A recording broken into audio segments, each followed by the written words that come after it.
Hi guys, so I've built myself an ArcoLinux 2023-03-28, look at the date, right? An Ariser ISO. And it's called ArcoLinux because, basically, yes, it is ArcoLinux with 2 extra folders. So let's have a look if everything still works. Built myself the ISO, super F7, launch this one, and I go to choose a disk file. I have a few files here, and that's the last one. If everything works, it goes on SourceForge. I'm gonna reboot in firmware. So if you're wondering what that looks, what this is, right? That's the system deboot. So that's a different way of booting. And this is the ISO. This is untouched. I need to stress, this is Arch. We're booting up with UEFI. And this is the look that ArcoLinux provides, and nothing has changed. Spectre version 2, nothing has changed. Let it leak the data.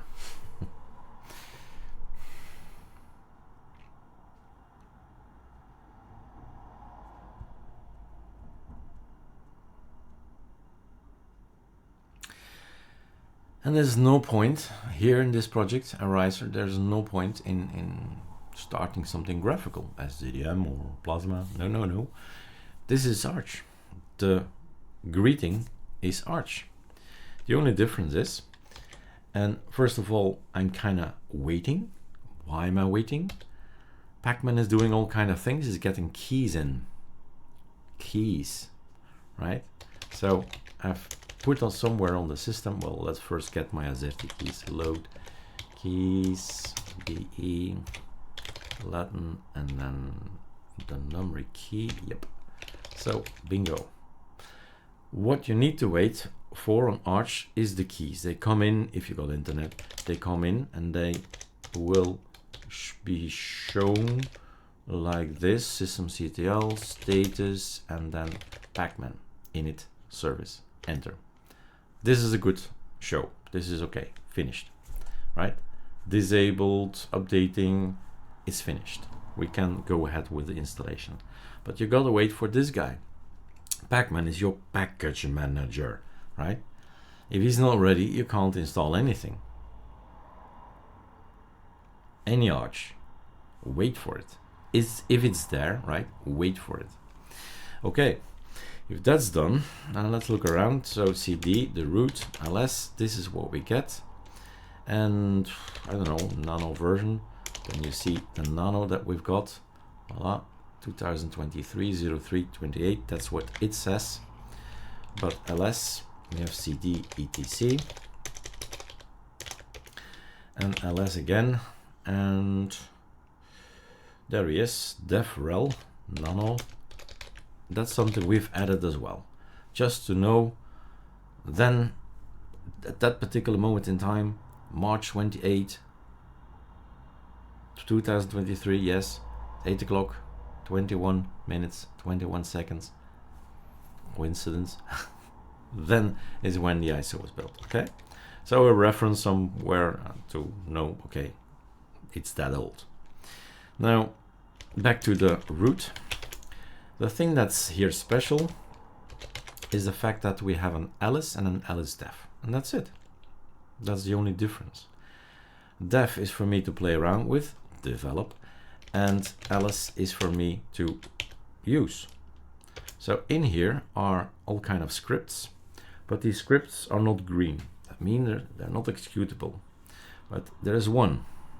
And with this one, we're gonna put everything executable. So start. Do you want to get the last GitHub code in, which is exactly the same, but okay. If it's an old ISO or from 6 months ago, he will get the new internet in. If internet is available, he will get the new code in. So answer yes, yeah, sure, it's gonna be the same thing.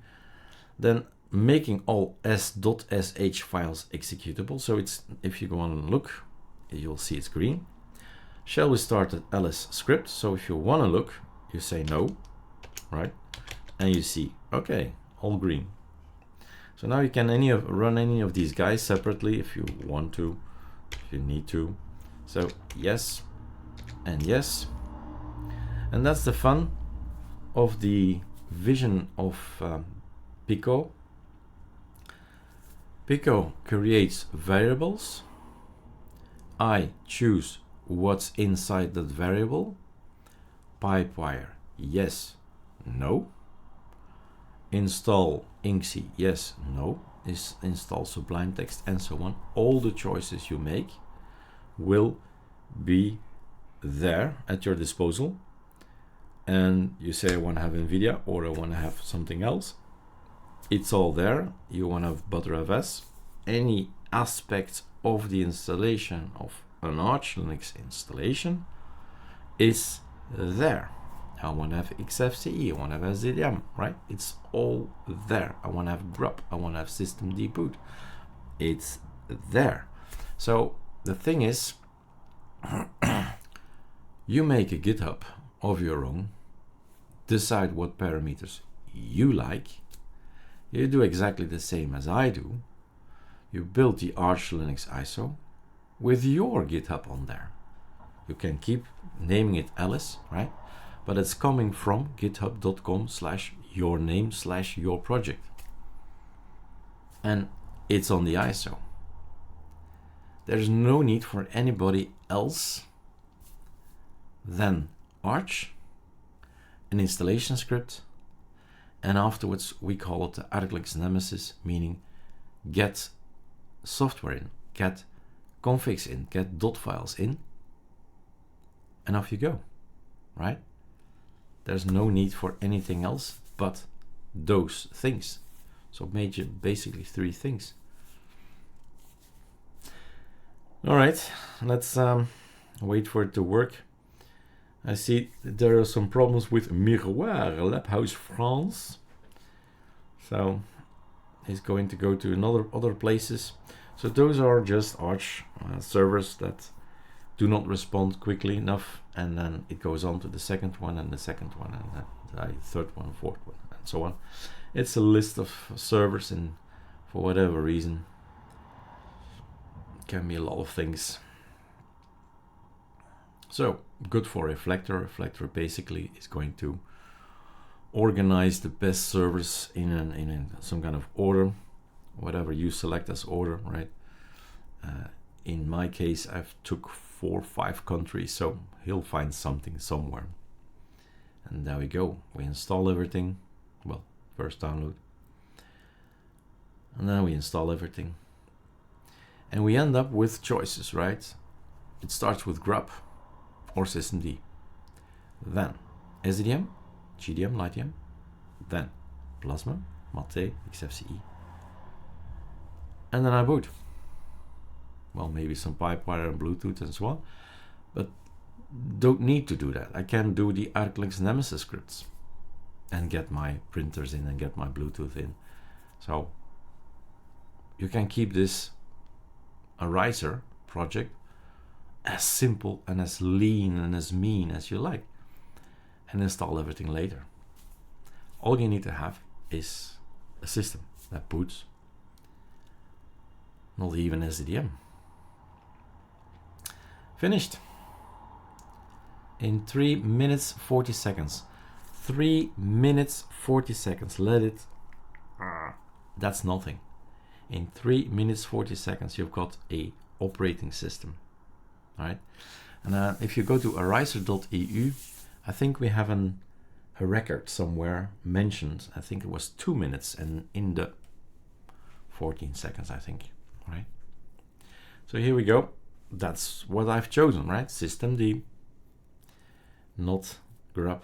So sorry, but nothing graphical. Can't do anything with it. An ArcoLinux tweak tool. This seems to be LightDM that I've chosen, right? Not SDDM. And there we go. From here, it's just fun and games. From here, it's just rising. What do I need? This is a pure basic. Let's go over it.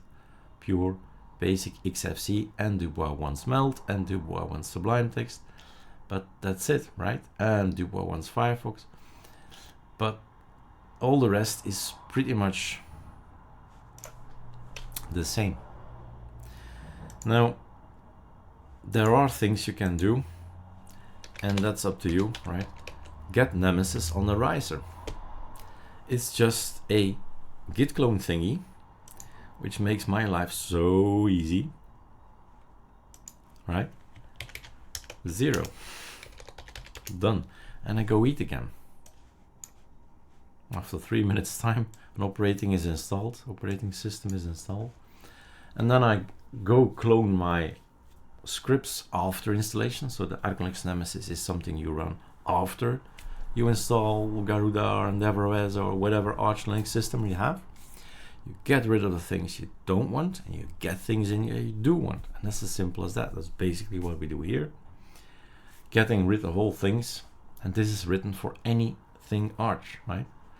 We don't want video, AMD, GPU, and so on and so on. So take a look at the remove bit, because that might be that's where it can go wrong, right? If you need drivers or anything like that on a virtual machine, of course you don't need drivers.